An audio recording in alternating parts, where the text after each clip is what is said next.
হাসরের ময়দানে পুলসিরাতের 7টি ধাপে 7টি প্রশ্ন করা হবে। সেই প্রশ্নগুলি কি কি? প্রশ্নের উত্তর দেওয়ার পরে পুলসিরাতের উপরে কে আমাদের জন্য অপেক্ষা করবেন এবং ফেরেশতারা আমাদের সাথে কি করবেন। আপনারা যদি এই 7টি প্রশ্ন জেনে থাকেন তাহলে কমেন্টে জানান, আর যদি না জানেন তাহলে ভিডিওটি শেষ পর্যন্ত দেখতে থাকুন। আরবিতে সিরাত অর্থ পথ বা রাস্তা, আর পুলসিরাত হচ্ছে সেই রাস্তা যা জাহান্নামের উপর দিয়ে বয়ে যায়, যা চুলের চেয়েও চিকন, আগুনের চেয়েও গরম, আর তরবারির চেয়েও ধারালো। আর কিয়ামতের দিন প্রত্যেক মাখলুককে সেই পুল অতিক্রম করতে হবে।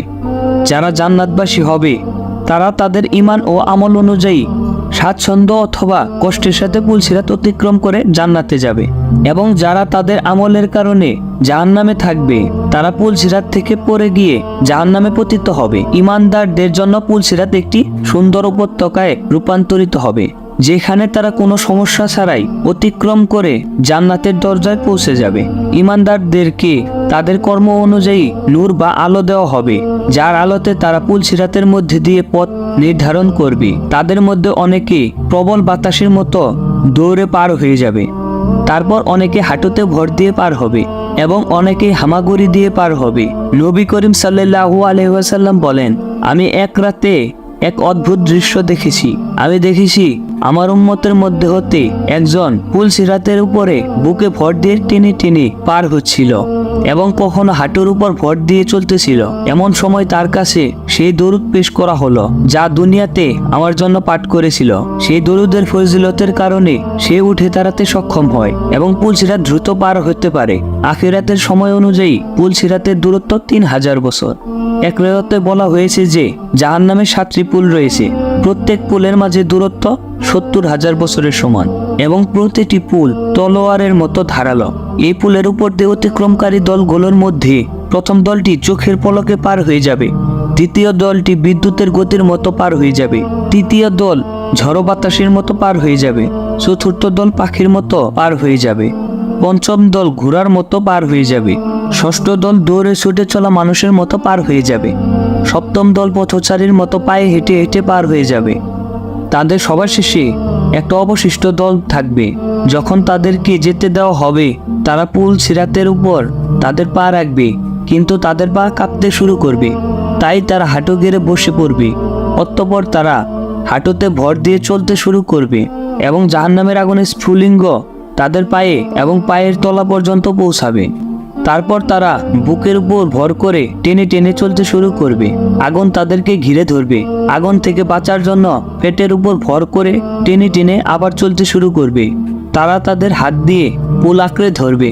অতঃপর আগুন অতিক্রম করার পর তারা ঘুরে দাঁড়াবে এবং জাহান্নামের দিকে তাকিয়ে বলবে, হে আল্লাহ, আপনি আমাদেরকে এই জাহান্নামের আগুন থেকে রক্ষা করেছেন, আপনি মহাপবিত্র। এই পুলের প্রথম ধাপে আমাদের ঈমান অনুযায়ী প্রশ্ন করা হবে। আমাদের ঈমানের আরকান সম্পর্কে জিজ্ঞেস করা হবে, যার মধ্যে আল্লাহর প্রতি ঈমান, ফেরেশতাদের প্রতি ঈমান, পবিত্র গ্রন্থ অর্থাৎ কোরআনের প্রতি ঈমান, সকল নবী রাসূলদের প্রতি ঈমান, আখিরাতের উপর ঈমান এবং ভালো মন্দ ভাগ্যে বিশ্বাস। এই সকল প্রশ্ন থাকবে। যখন কেউ এই সমস্ত প্রশ্নের উত্তর দিতে সফল হবে তখন তাকে পরবর্তী ধাপে পাঠানো হবে, যেখানে তাকে নামাজ সম্পর্কে জিজ্ঞাসা করা হবে সে পূর্ণ নামাজ পড়েছে কিনা। যারা তাদের নামাজ সঠিকভাবে আদায় করবে তাদের নামাজ তাদের জন্য একটি নূর হয়ে যাবে, যা তাদেরকে পরবর্তী ধাপের পথ দেখাবে। অতঃপর তৃতীয় ধাপে তাদের জাকাত সম্পর্কে জিজ্ঞাসা করা হবে। যারা সবসময় সঠিকভাবে জাকাত আদায় করত তারা এই ধাপ থেকে পরবর্তী ধাপে একটি ঠান্ডা ঝড়ো বাতাসের মতো পৌঁছাবে, যেখানে চতুর্থ ধাপে তাদেরকে রমজানের রোজা সম্পর্কে প্রশ্ন করা হবে। সেখানে রোজা রাখা এবং কোরআন তেলাওয়াত সেই ব্যক্তিকে সাহায্য করবে। একটি রিওয়ায়াত অনুসারে রাসূল সাল্লাল্লাহু আলাইহি সাল্লাম বলেন, সে সময় রোজা বলবে, হে আল্লাহ, আমার কারণে এই ব্যক্তি সারাদিন ক্ষুধার্ত ও তৃষ্ণার্ত ছিল এবং নিজের নফসকে কামনা বাসনা থেকে বিরত রাখত, একে ক্ষমা করে দাও। কোরআন বলবে, সে আমার তেলাওয়াতের কারণে রাতে ঘুমায়নি, তাকে ক্ষমা করো। অতঃপর আল্লাহ তাআলা তাকে ক্ষমা করবেন এবং তাকে পরবর্তী ধাপে অর্থাৎ পঞ্চম ধাপে পাঠাবেন, যেখানে তাকে হজ সম্পর্কে জিজ্ঞাসা করা হবে এবং সেই ধাপে সফল হওয়ার জন্য শারীরিক ও আর্থিকভাবে সক্ষম প্রত্যেক মুসলমানকে তার জীবনে অন্তত একবার হজ করা উচিত। এখানে সফল হলে তাকে পরবর্তী ধাপ অর্থাৎ ষষ্ঠ ধাপে পাঠানো হবে। ষষ্ঠ ধাপে তাকে ওযু ও গোসল সম্পর্কে জিজ্ঞাসা করা হবে। ওযুর মাধ্যমে একজন ব্যক্তি পরিষ্কার এবং পবিত্রতা হাসিল করে আল্লাহর ইবাদত করার জন্য প্রস্তুত হয়। তাই শিশুদেরকে অল্প বয়সে ওযু ও গোসল সম্পর্কে শিক্ষা দেওয়া জরুরি, যাতে কিয়ামতের দিন পুল সিরাতের এই ষষ্ঠ ধাপে সফল হয় এবং পরবর্তী ধাপে অর্থাৎ সপ্তম ও শেষ ধাপে পৌঁছাতে পারে। সপ্তম ও শেষ ধাপে তাকে বান্দার হক সম্পর্কে প্রশ্ন করা হবে, যেখানে সফলতা নির্ভর করবে আমরা আমাদের নিজের পিতামাতা, প্রতিবেশী ও বন্ধু বান্ধব এবং আত্মীয় স্বজনদের সাথে কিভাবে আচরণ করি তার উপর। যদি কেউ অন্যের হক নষ্ট করে, যেমন অন্যের ধন সম্পদ আত্মসাৎ করা, চুরি করা, ডাকাতি করা, কাউকে গালি দেওয়া, কারো গীবত করা, তাহলে তার জন্য এই ধাপ অতিক্রম করা খুবই কঠিন হবে এবং তারা তা অতিক্রম করতে পারবে না।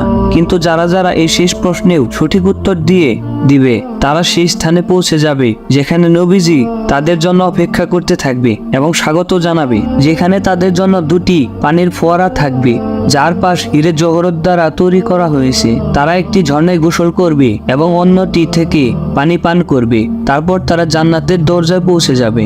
জান্নাতের দরজায় ফেরেশতারা সেখানে তাদেরকে স্বাগত জানাতে থাকবে এবং এমন এক অন্তহীন জীবনে প্রবেশ করবে যা কখনো শেষ হবার নয়।